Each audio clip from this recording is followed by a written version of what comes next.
कभी कभी अजगर समझ लेते हैं या अजगर का बच्चा समझ लेते हैं तो करते हैं। तो दोस्तों, इसी तरह से आपके घर पर भी कोई दिक्कत है तो आप किसी भी वक्त मुझे याद कर सकते हो। मैं पवन कुमार आपकी सेवा में हर वक्त हाजिर हूँ।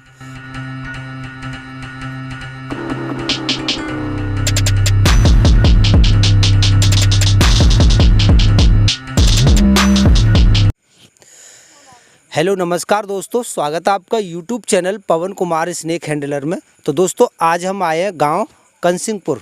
दोस्तों, ये डिवाई तहसील में पड़ता है गांव कंसिंगपुर, और डिवाई और करणबास के बीच में पड़ता है। नहर के किनारे गांव है दोस्तों ये। और यहाँ पर वही सांप निकला है जो बहुत ही खतरनाक होता है और जो ज़्यादातर इसी नहर के आसपास सांप पाया जाता है, जिसका नाम है रसल वाइपर। तो चलिए चलकर देखते हैं और आपको दिखाते हैं। उसको भाई जी ने डंडे से दाब रखा है, तो चलिए देखते हैं।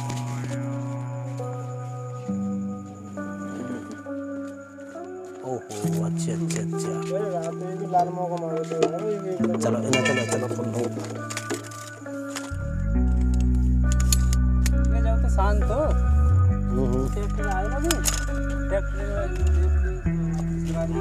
हाँ, रसल वाइपर ये बिल्कुल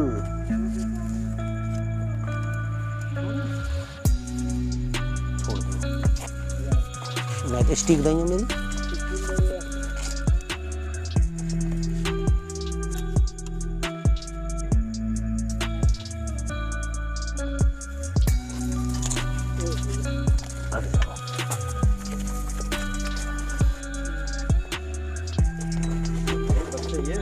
हाँ, ये भी बच्चा है। सब जने इनके पीछे, कैमरा के पीछे जाओ ना, टॉर्च दिखाने के लिए है। ये इधर को ले लेते हैं। चौड़ी रख दे डिब्बा खोल कर। बस हट जाओ तुम, कर लो। ढक्कन होता है दुनिया के। कैमरामैन थोड़ा सा पास आकर के लोगों को इसकी पहचान करा दीजिए और दिखा दीजिए। मैं इसको थोड़ा हैंडल करे ले रहा हूँ। वैसे तो गर्मियों में ये बहुत ही ज़्यादा एक्टिव होता है।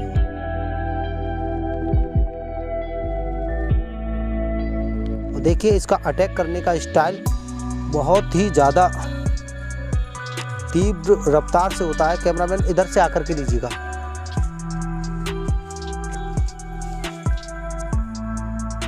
काफ़ी सारा जहर इसने इस स्टिक पे निकाल दिया है दोस्तों। तो चलिए पहले इसको डब्बे में डाल ही देते हैं। थोड़ी सी पहचान आप करा दीजिएगा, फोकस बना लीजिएगा इस पर। तो दोस्तों, इस सांप को कुछ लोग कभी कभी अजगर समझ लेते हैं या अजगर का बच्चा समझ लेते हैं। तो मैं बताना चाहूँगा, ये अजगर का बच्चा नहीं होता है। इसकी पहचान दोस्तों खास ये होती है कि इसके ऊपर ये चैन आकृति बनी होती है। कैमरामैन पास आइएगा, फिर से थोड़ा सा पास आइएगा, कोई दिक्कत नहीं। ये जो चैन आकृति होती है, ये बिल्कुल क्रम संख्या में होती है दोस्तों। इस तरह से एक कड़ी चैन आकार की होती है। तो ये इसकी खास पहचान है कि ये रसल वाइपर है।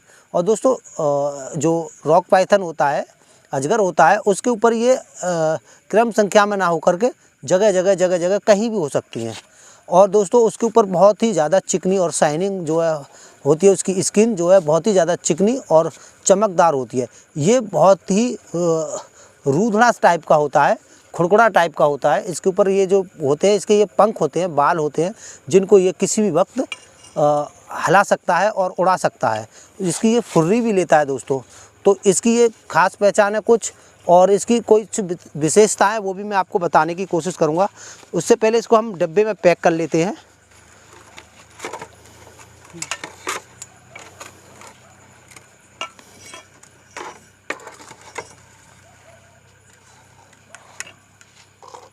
दोस्तों, इस सांप को अक्सर कर गर्मियों में बहुत ही सावधानी से और बहुत ही सेफ्टी के साथ कैच करना होता है, क्योंकि मैं फिर से बताना चाहूँगा, ये हमारे देश का एक ऐसा खतरनाक सांप है कि दोस्तों इसके काटने पर गैंग्रीन नाम का रोग बन जाता है और मांस में अजीबो प्रकार की सड़न और गलन पैदा हो जाती है। अगर ये सांप काट ले, तो मान लो मुझे इस हाथ में काट लिया, तो दोस्तों ये हाथ सूजकर ढोल हो जाएगा और इसमें बहुत ही तेज़ रफ्तार से दर्द होगा। और दर्द होने के साथ साथ जैसे समय बीतता जाएगा, करीब 72 घंटों के बाद दोस्तों ये ऐसा हो जाएगा कि इसमें से मांस अपने आप टूट कर गिरना लगेगा, बहने लगेगा, ममाद पड़कर पूरा रिसने लगेगा। इस तरह का गंभीर घाव इससे होता है। तो इससे सावधान रहना बहुत ही ज़्यादा ज़रूरी है। और एक और बात बताना चाहूँगा, यही भारत का एक ऐसा सांप है जिसके बहुत ही बड़े जहरीले दंत होते हैं। दोस्तों ये भारत का एक ऐसा सांप है जिसके सबसे बड़े दांत होते हैं जहरीले। और इसकी एक और विशेषता ये है कि दोस्तों ये डायरेक्ट बच्चों को जन्म देता है, ये अंडे नहीं रखता है, ये बच्चों को जन्म देता है। और जो भी इसके बच्चे पैदा होते हैं वो ऐसे नहीं कि मरे गिरे पैदा होते हों, बहुत ही एक्टिव और ताकतवर पैदा होते हैं। पैदा होते ही वो तुरंत माँ को छोड़कर दूर भाग जाते हैं, वो फिर दोबारा माँ के पास लौट कर नहीं आते। वैसे भी ये जानवर जो है दूध नहीं देता, तो शायद वो उसका दूध पीने के लिए आए। दोस्तों जन्म लेने के बाद वो माँ से तुरंत बिछड़ जाते हैं, माँ कहीं चली जाती है, बच्चे कहीं चले जाते हैं, और वो इसी तरह टहलते टहलते और समय के साथ साथ बहुत बड़े हो जाते हैं और बहुत ख़तरनाक हो जाते हैं। जिस तरह से ये भी अभी एक छोटा बच्चा है। हमने इस क्षेत्र में से इतना छोटा सांप रसल वाइपर पहली बार पकड़ा है, और इससे सारे बड़े ही बड़े पकड़े हैं और बहुत ही ज़्यादा तंदुरुस्त और मोटे मोटे पकड़े हैं। इन्हीं भाई साहब ने यहाँ से जो है पकड़वाया है कई बार। और दोस्तों सभी क्षेत्रवासियों से कहना चाहूँगा, जो इस नहर के किनारे जो भी गांव पड़ते हैं, उनसे मैं कहना चाहूँगा इस सांप के बारे में अच्छे से जान लें, पहचान कर लें और अपने परिवार वालों को भी बता दें। ये अक्सर कर खेतों की मेड़ वेड़ और जो झाड़ियाँ होती हैं उनमें छुपा रहता है। इसके लिए सर्दी ज़्यादा पसंद है दोस्तों, और ये सर्दी में रहना पसंद करता है। तो ये ऐसी नमीदार एरिया में जो भी हम कभी कूड़ा करकट सांप ले जाओ, जो भी कूड़ा करकट होता है और उसको हम ऐसे ही हाथों से साफ करने लग जाते हैं। तो ऐसी जगहों पर सफाई करते वक्त पैरों में जूते या चप्पल तो ज़रूरी हो, और हमारे हाथ में कोई छड़ हो, स्टिक द्वारा उस कूड़े को पहले हम ऐसे हटाकर देख लें, फिर उसके बाद में हाथों से उस काम करें। दोस्तों ये उनमें कूड़े कबाड़े में छुपे होते हैं और किसी भी वक्त हमें काट सकते हैं, और काटने के बाद में काफ़ी गंभीर घाव हमें जो है मिलता है। तो बस आज के लिए इतना ही, और काफ़ी सारा इंतज़ार इन सभी भाइयों ने मेरा किया है। तो चलिए इनसे बात करते हैं। तो भाई साहब कितने बजे कॉल की थी, कितने बजे आपने सांप देखा था? ये सुबह 11 बजे। सुबह 11 बजे, फिर हमें दिखाई नहीं दिया कि सीटी सी भर रहा था उसमें। अच्छा, ये सांप नहीं दिखा था, इसकी सीटी सुनी थी आपने सुबह 11 बजे? 11 बजे। मैंने मौनी भाई को फ़ोन किया था। अच्छा, अब कितने बजे देखा था? अब तो अभी 7:30 बजे।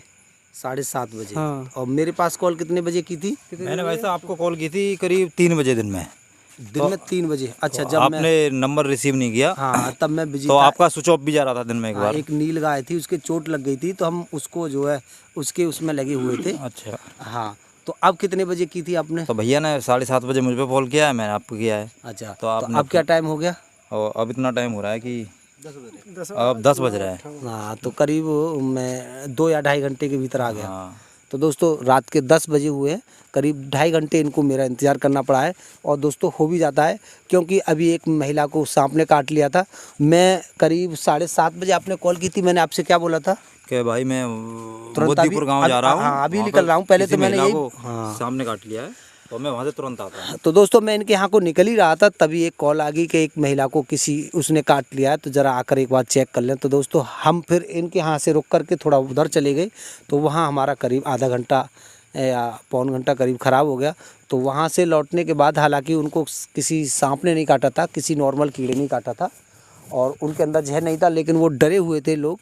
तो उनको सांत्वना देकर और उनको समझाकर अच्छे से बताकर कि सांप के कांटे का निशान ये नहीं होता है, और सांप के काटने पर इस तरह की एक्टिविटी नहीं होती है। तो ये सारी जानकारी देकर फिर हम वापस यहाँ पर आए हैं, और अब रात के 10 बजे अब इसको रेस्क्यू कर लिया और ले चलते हैं और इसको एक सुरक्षित जगह आज़ाद करते हैं। तो दोस्तों इसी तरह से आपके घर पर भी कोई दिक्कत है तो आप, मेरा नंबर स्क्रीन पर चल ही रहा है, इसको आप जो है नोट कर लीजिए और किसी भी वक्त मुझे याद कर सकते हो। मैं पवन कुमार आपकी सेवा में हर वक्त हाजिर हूँ। अगर दोस्तों गुस्सा ना हुआ करें, अगर किसी भी वक्त कॉल आपका नहीं उठ पाता है और कॉल नहीं लग पाता है तो ये ना सोचें कि कॉल लगता ही नहीं है या मैं उठाता ही नहीं हूँ। दोस्तों कहीं ना कहीं काम में बिजी रहता हूँ, उसी कारण उस दौरान आपका कॉल शायद हो सकता है ना उठ पाए या फिर ना लग पाए, क्योंकि जब बार बार कॉल आती है तो फ़ोन हमें फ़्लाइट मोड पे भी लगाना पड़ता है। और जिस वक्त वीडियो बन रही होती है, हम रेस्क्यू को कर रहे होते हैं, तो फ़ोन फ़्लाइट मोड पे लगाकर हमें काम करना पड़ता है। और दोस्तों या फिर हम किसी भी जानवर पर ज़्यादा उससे लगे हुए हैं, जैसे कि किसी कुएं में घुसे हुए हैं, तो उस वक्त फ़ोन रिसीव नहीं कर पाते हैं। तो आप इस बात को गुस्सा ना हुआ करें कि हमारा फ़ोन नहीं उठाया, मजबूरी को भी समझ लिया करें कि कोई ना कोई मजबूरी होगी, शायद इसी वजह से फ़ोन नहीं उठाया है, वरना हम तो आपकी सेवा में रात और दिन घूम ही रहे हैं और घूमते ही रहते हैं।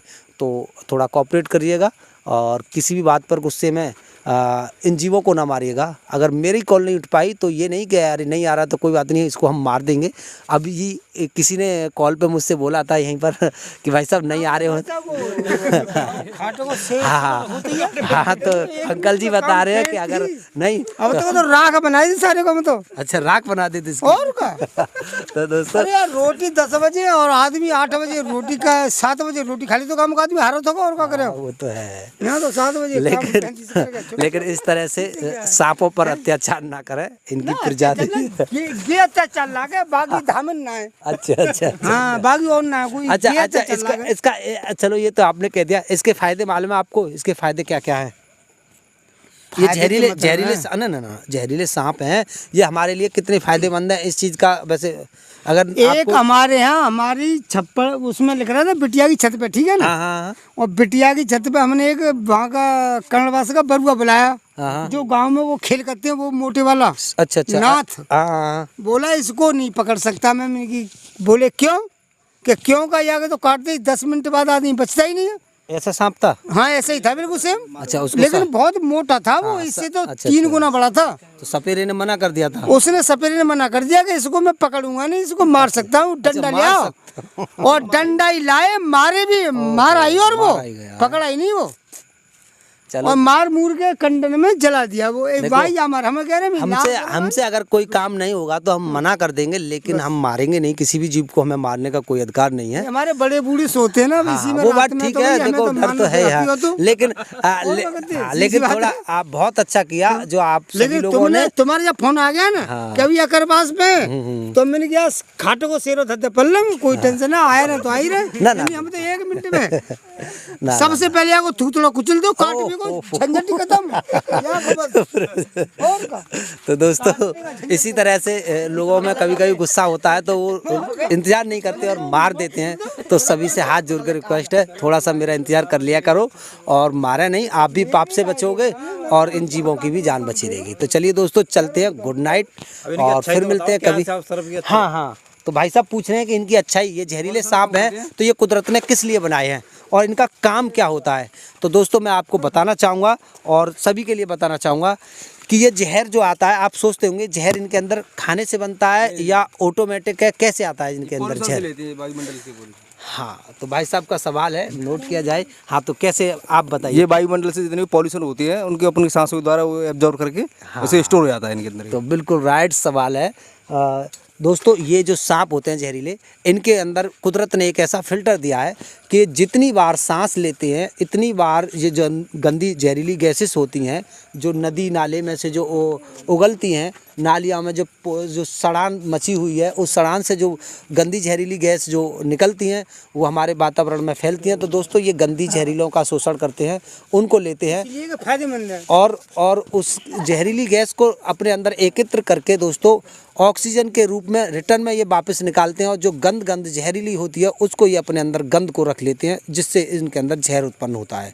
तो दोस्तों ये इस वायुमंडल को शुद्ध और साफ रखने में, जहरीली होने से बचाने में मददगार है, इसलिए इनका होना बहुत ही ज़रूरी है। एक बात और बताओ, बिस्कुरिया में जहर होता है? नहीं, उसमें जहर नहीं होता है। बिस खोपड़ा के बारे में बात कर रहे हैं अंकल जी और पूछा जा रहा है कि उसमें जहर होता है कि नहीं। बिस खोपड़ा का नाम मैं आपको बता दूं, उसका नाम किताबों में मॉनिटर लिजर्ड के नाम से वो जानी जाती है और उसके अंदर उसके अंदर किसी भी प्रकार का कोई जहर नहीं होता। उसके काटने से कभी इंसान मर नहीं सकता। वो मगरमच्छ की प्रजाति का जीव है। छिपकली से लेके मगरमच्छ तक जो ये जीव है, पूंछ वाला और 4 पैरों से चलने वाला, दीवार पे चिपक के या ज़मीन पे चिपक के रेंगने वाला जो भी ये रेप्टाइल हैं दोस्तों, ये जो छिपकली में जो आता है उसमें किसी भी प्रकार का कोई जहर नहीं है। लोग कहते हैं छिपकली खाने में गिर गई और सभी लोग खा करके मर गए। दोस्तों मैं बता दूं आपको, बेहोश हो जाते हैं। बेहोश हो सकते हैं, बेहोश हो जाते हैं। तबीयत खराब हो सकती है, क्योंकि उसके अंदर भी एक जो खाना पचाने वाला, जो कीड़े मकोड़ों को पचाने वाला जो एक उसके अंदर एसिड होता है, एक हर किसी के अंदर होता है, इंसान के अंदर भी खाना पचाने के लिए थोड़ा सा एसिड होता है, और इसी के अंदर भी, इनके अंदर भी एक केमिकल होता है।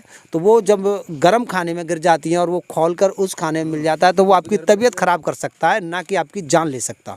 तो इस बात को, और वो काट भी ले तो उसके काटने पर कुछ नहीं हो सकता, ज़्यादा से ज़्यादा आपके लिए छोटा सा इन्फेक्शन होता है, और होगा भी और नहीं भी होगा, ऐसा भी हो सकता है, आपकी बॉडी सहन भी कर सकती है। तो दोस्तों क्या होगा कि बारीक बारीक फुंसियाँ आपकी निकल सकती हैं, थोड़ी सी, ज़्यादा नहीं, थोड़ी सी बस, और बाकी उसके अलावा कुछ नहीं हो सकता छिपकली के काटने पर। वरना आपको विश्वास नहीं है तो मैं किसी छिपकली को पकड़ कर और अपने आप को खुद को कटवा कर आपके इस डर को दूर करने की कोशिश करूँगा किसी दिन, तो इसका वीडियो मैं अलग से डालूँगा। तो दोस्तों आज बहुत रात भी हो गई और बहुत बात भी हो गई, तो चलिए फिर मिलते हैं, और फिर मिलते हैं किसी अगले रेस्क्यू पर, अगली वीडियो के साथ दोस्तों। जब तक के लिए गुड नाइट, गुड बाय।